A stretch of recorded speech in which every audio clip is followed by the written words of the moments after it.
Thank you. Guys, I am so happy I'm the one who gets to talk to Tom today. He is the CEO of Terra Group and a senior advisor for TargetSmart. One of the things that you have to do as we're sort of digesting all of this information, it has to be somebody that you trust. And we trust Tom. And even with his fresh new haircut, we trust Tom. So I'm going to get serious because I have been dying to have this conversation, and you're so gracious to always accommodate us when we're trying to really get smarter and be big thinkers. But the very first question I'll ask before I ask you sort of set the stage for everyone is to know that my second question is going to be, where are the 19 million people and who are they? But I will let you sort of think about that for a minute, but just sort of lay the groundwork for everybody who's here today in terms of how the data, based on what you have so far, tells us about this election. Yeah, well, first of all, thank you for having me here. It's good to be here with y'all. I've always found it at least somewhat therapeutic to be with this group, especially after tough times, and I'm grateful to have had the opportunity to join this group several times. So it's good to be here at the end of this trying week to be able to talk about the data. So yeah, we have lots of data now. One of the challenges that we have around elections is the speed at which we can understand what happened in the election versus the speed at which we desire to know what happened are two very different velocities. And so what we've seen is, the election happened. There were some immediate levels of shock, and then some immediate theories about what happened. And there's a lot of what we've been hearing since then, where we talk about this state swung this way, this state swung that way, these voters swung this way, these voters swung that way. And we'll talk about that as we get into this question of the 19 million voters. But to really know, what we need to do is get all the data of who actually voted, and that takes time. Different states work at different cadences. We're finally at the point, literally as of this morning, where we now have the turnout data for all of the battleground states and for most of the 50 states plus the District of Columbia. And so it's literally, this is the first time I'm talking with anyone about this. We actually have this full picture. But that's individual level turnout data where we can look. And of course, we don't know for whom people voted, though we can intuit a fair amount from the data we have. But we know who voted. And so we can, if it's an algebraic equation, we can at least fill in or solve for one side of the equation by knowing what turnout looked like. And by having that, it starts to tell us a lot about this election. And the reason, in my mind, why this is important and why I can hopefully pitch this group on this is, I think the one truth that we could all agree upon is that there's a lot of work to be done. That what we didn't work, that we missed some things, and that we need to do better. And the only way we can set off on that path is if we choose the right path and we have the right map and we have an accurate sense of what happened, how and why, what went wrong. And so we're just getting that now. And, there's this ongoing debate about turnout versus persuasion. And, we actually now have the data. So we can get into that second question, because I think that's really key to understanding all of this. Yeah, and before you get started, there are folks on this call who, one of the things that they are always, questioning is, where do we start? And we always want to, at least for me, I always want to start with the people who didn't show up. I mean, when I look at my voting data, I want to look at it and I go, oh, well, here's this group of people who didn't show up. So I think I'm wondering if there's some of the 19 million. So I want to hear that, and then hopefully you'll be able to tell us what kind of things you all have been sort of piecing together to say, oh, this is a 19 million, what we might do next. Yeah. So, and for those who aren't up to speed on this, and I actually hadn't read the specific post that that you reference in the 19 million from Mike Podhorzer, who's a brilliant analyst, and I imagine most of you are familiar with. But for now, you shared that with me just a couple of days ago, and so I had the opportunity to read it, and it's a really astute analysis. And basically, the point that Mike was making in this analysis was that he estimates that there are about 19 million Biden voters, people who turned out and voted for President Biden in 2020, who didn't vote at all in 2024. And his point is, which I very much agree with, is if we want to understand what happened, we have to answer the question of who are these people and where they went. And we have to understand. And he talks about flatlands versus 3D. If you haven't seen, if you haven't read his post, I recommend it. And then Catherine shared with me an actual podcast video interview with him yesterday that I recommend, with the people from Way to Win. Wonderful interview where he goes into it more depth. I recommend. It's relatively brief as far as podcasts go, but he talks about, in order to understand what happened, you have to consider persuasion and turnout. And when we talk about a group swinging away, we all internalize it as, well, these people used to be with us and now they're not. They voted for Biden last time, they didn't this time. And no doubt there were a number of those voters in this election.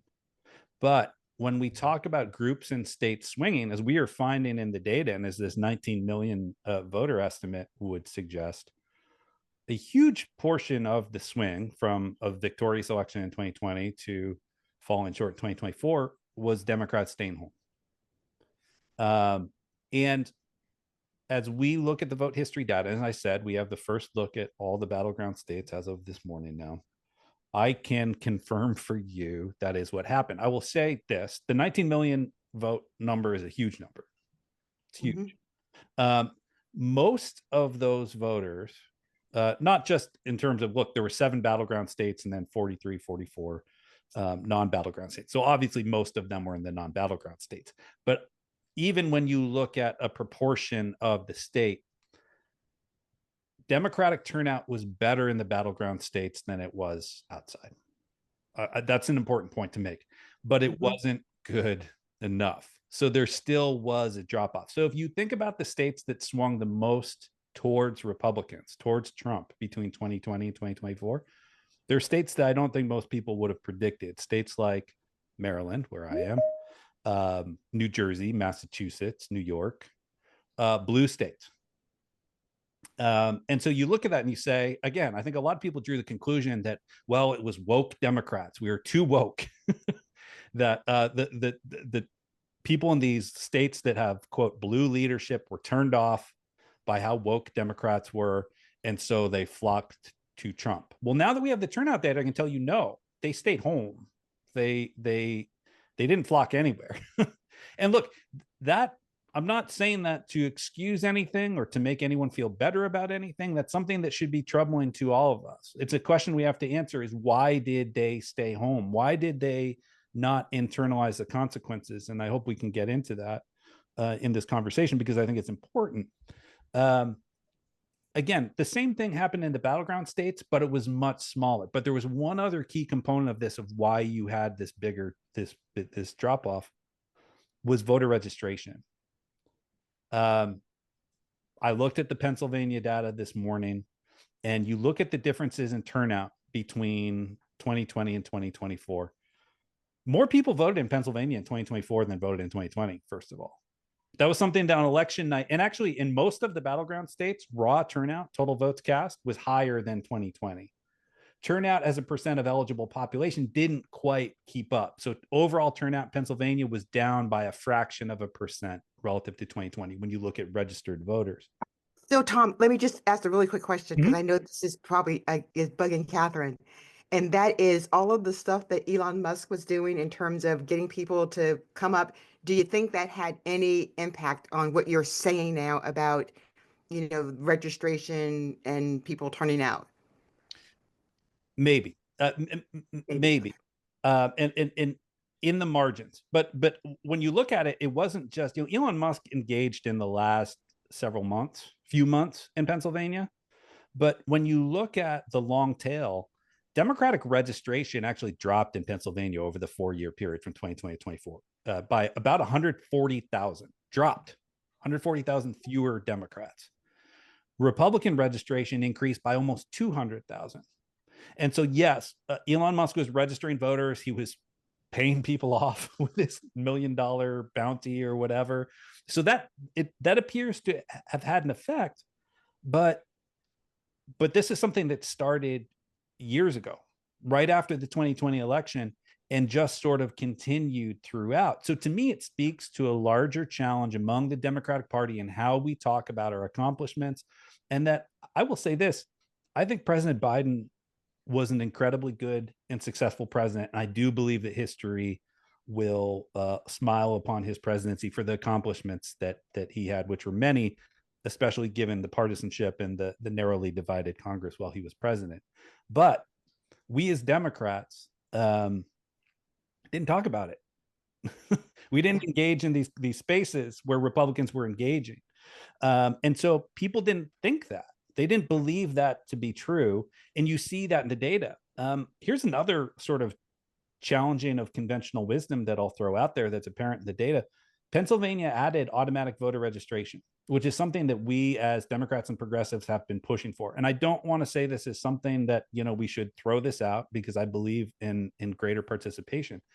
But what you see in the data is when you have the combination of Democrats not entering in the conversation and contesting how people perceive the parties and how they perceived Democratic leadership, and you add in automatic voter registration, Republicans took substantial advantage of automatic voter registration. So the net effect of automatic voter registration in Pennsylvania was incredibly negative for Democrats. So in the end, Democratic turnout dropped by only a point in Pennsylvania between 2020 and 2024. Republican turnout dropped by 0.6 of a point. So that 0.4 of a point difference shouldn't have made that much of a difference. But here's the problem. Like I said, the registration number shifted enough that they added enough and we dropped enough that you had about a 3.5 point swing in the state from Biden to Harris. And that was it. That was the story.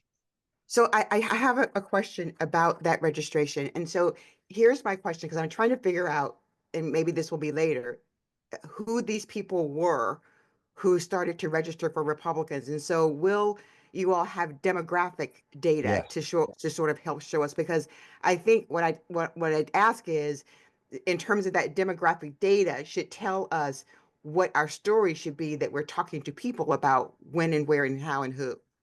Yeah. Well, what's interesting, and let's talk about Pennsylvania a little bit longer, because Okay. I think it's indicative of the battleground states in general. And what I'm about to say about Pennsylvania is generally true across the battleground states. Okay. Pennsylvania is just a good example because they have partisan registration. It's always a tightly contested state. And when you look at the registration and you look at the turnout data, and again, if we remember that the baseline was turnout was actually very close to 2020 in terms of percent of registration. So we're just talking about minor changes. If you look at Democrats, the biggest drops in turnout were among voters under 30, men and women. Slightly more men than women. The Democrats over the age of 75 actually increased in turnout versus 2020. They had better turnout than 2020. One of the few groups that did that. I was talking about this before the election, talking about silver surge. It was actually something we first talked about in Virginia, going back to, I think it was 2021. Yeah. Yeah. And so there was a silver surge for Democrats. Older Democrats were fired up and turned out at that high rate. Younger Democrats did not.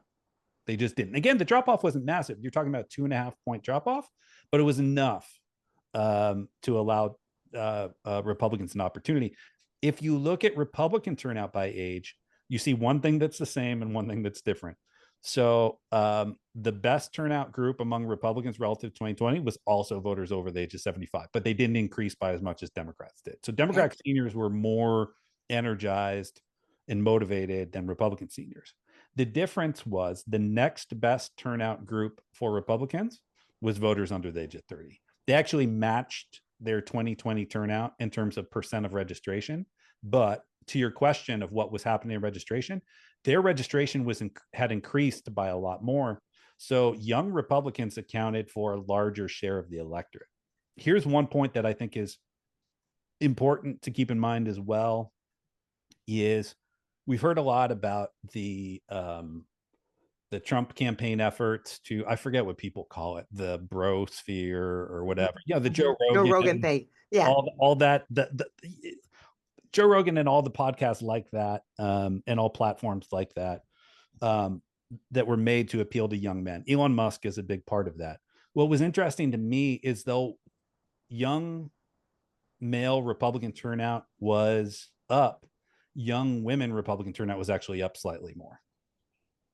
I Holy don't smokes. know to what we can attribute that, but that's the thing. When we do this type of analysis, it's not going to give us all the answers. It's going to point us in some directions. It's going to strike down some of the myths that we believe to be true, Mhm. in the immediate aftermath of the election. And then it's going to set us off on different paths. For me, I think we need to better understand that. These young Democrats who stayed home, I think there are a lot of obvious answers that we could slot in to say this is why. Um, but there's more research to actually dig into that. I think let's bring more data into that equation. And why were these younger voters registering Republican? And why did younger Republican women turn out at an even higher rate, even in the aftermath of Dobbs? And again, I have some theories about that, but I don't think it's worth getting into that here. Well, we probably want to hear them, but that's okay. We'll let you slide on that. And so we got a few minutes left, and I don't know if you're going to be able to stay for any of the after chat or not.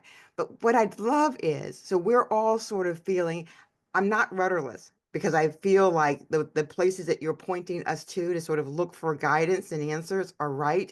And I feel like what you're telling us now, and based on the data that we'll get, is that you're a trusted source for us to sort of help us understand as grassroots people we have the ability to pivot a lot faster. So when you sort of think about next steps and you're talking to a grassroots group who have the ability to pivot where we can, what would be some things that you say these are the first things you ought to think about in terms of how you move forward? Yeah. Well, I think number one, I've believed in this before. I've seen this data. It's something I believe for a long time, and this data just reaffirms for me the grassroots always has been and continues to be the way back. It's the way we win, right? It's having organizing in communities where people are hearing from trusted messengers who they know, or at least they have some level of trust because they share something in common with them. And so the grassroots are incredibly important. I think we need to keep in mind here as we think about the Trump presidency and what he's doing, it has been framed as this great historic victory. And when I look at the data, there wasn't, again, let's keep in mind, turnout overall dropped relative to 2020. He won by just having fewer of his people stay home, but Republican turnout dropped relative to 2020. Both sides turnout dropped. People were not happy with either party for various reasons. They weren't. They felt a level of disconnection. There wasn't this surge of support for Donald Trump that came out to win this election. And even though he won by a massive electoral college margin, when you look at the margins in these states and you look at the story of what happened in Pennsylvania and you say, well, look, if we only had just held the line with voter registration, not done anything special and increased our voter registration, if we just held the line in voter registration and matched them in turnout, we would have won in Pennsylvania. And the same is true across these battleground states. The grassroots does that. We need to invest in it more. That's to me the answer. And yes, that doesn't mean that we don't have to do things at the national level. We need to engage at the national level as well in the messaging battle. We need to enter these spaces that we ceded to them. We need to enter in these conversations and engage in these conversations. When you look at the post-election polling data, not just exit polls, but things like the Navigator survey, which I think, if you haven't Mhm. heard about that already, I think that's coming up. And It's uh, coming out. awesome. Well, that's the good tease for that because there's such great data in there. You see all of this come out in terms of that people just what they believe to be true about the parties really drove what happened. And we assumed that people would remember that Trump was a bad president who did bad things. But most Americans don't pay attention at the level we do. And there is No. this sort of normalcy bias where we just want to believe that things are okay. And he was an avatar for change in the end for a lot of people. That's all. Where they just said, look, I don't like how things are now. He's gonna shake things up. Maybe it'll be better, maybe it'll be worse, but I feel like I need things to change. So Tom, And engage in that conversation. so Tom, one other thing that I just want you to say loud and clear, and that is there was no mandate.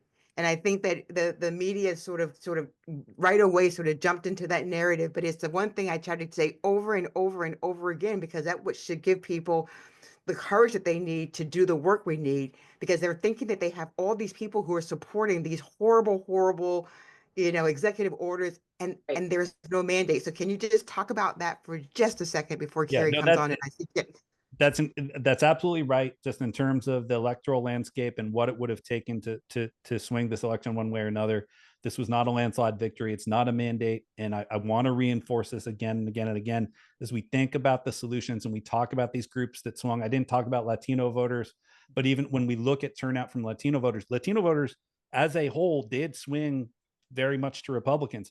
A lot of what drove that was Latino Democrats stayed home and Latino Republicans had the biggest increases in turnout of any groups.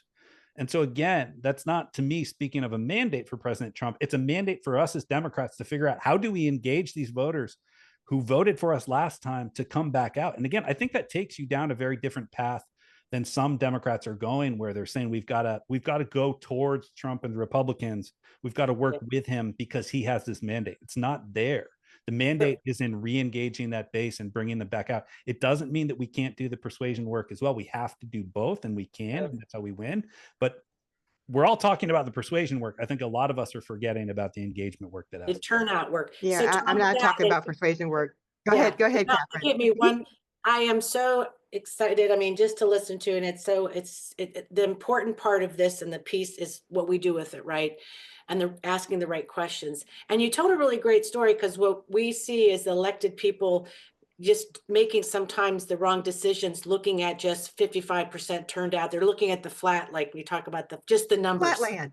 Flatland, who voted, who didn't. And you told a great story about somebody who elected person that was like, maybe I need to go with the Republican, and you really pointed that out. We are also having problem with some of our Democrats we elected voting for this bad immigration bill because they're just like, oh, I need to get reelected. Can you affirm? I mean, tell us that's really important for us to know um, that that's not the story in these numbers. Yeah, I mean, again, I'll use Pennsylvania, but Arizona is a great example of this as well. I wrote something about this on my Substack. I appreciate y'all sharing my Substack in your email, by the way, announcing this. Y'all can look at that. I don't write there a lot, but every couple of weeks I'll write something. I wrote something about Arizona, but in Pennsylvania, we'll see this. And I'm not calling out Senator Fetterman specifically for this, but I don't mean to call him out. I think he's done a lot of good things, but we've seen where he has made some more conservative statements lately. And I think a lot of people said, well, look, Pennsylvania swung. Therefore, he has to, if he's thinking about reelection, he has to move in that direction. And now that we have the Pennsylvania data, we know, well, the reason that Pennsylvania swung is because Dems stayed home. And so I think if you look at that in that context, Catherine, you'd say, well, is that really the smartest move for him politically? Like, is what he is doing going to fire up those Democrats who stayed home, those young Democrats who decided they didn't want to participate? Are they going to look at this and say, okay, now I see myself as a Democrat and I'm going to vote? I don't think so. Nope. And so again, and I don't, I hesitate to name him, but I think it's a helpful example in terms of what Democrats are facing. And Catherine, to your point, how people are maybe misreading this, and we Reading need it. to be a little bit smarter about it. Yeah, and because I feel like if we want to win the House in 2 years, we have a lot of people dissatisfied about what they're reading the numbers wrong. I want to hand it to Carrie because I would like us to get Brian in the room and maybe have a second where to introduce you to Brian Rolling. So Carrie, I'm going to hand it over to you. Tom, if you have a few minutes to stay. Thanks. Sure. Tom, I'm so glad you mentioned that Navigator survey because I read Brian Rolling's Substack where he really unpacked that Navigator survey. This is Brian. He is the author Nice to and meet you. co-founder of Murmur, and he writes a Substack. So say hello.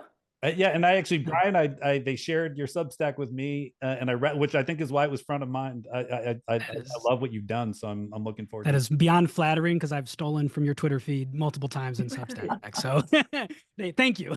Bringing people together. That's what the grassroots are all about. That's what we always say. It's good to meet Well, you. Brian, Likewise. yeah, great. So yeah, the two Tom. of you kind of, working from the same playbook here. I just love that Tom got into the data. Brian has been focusing on more of the messaging and understanding.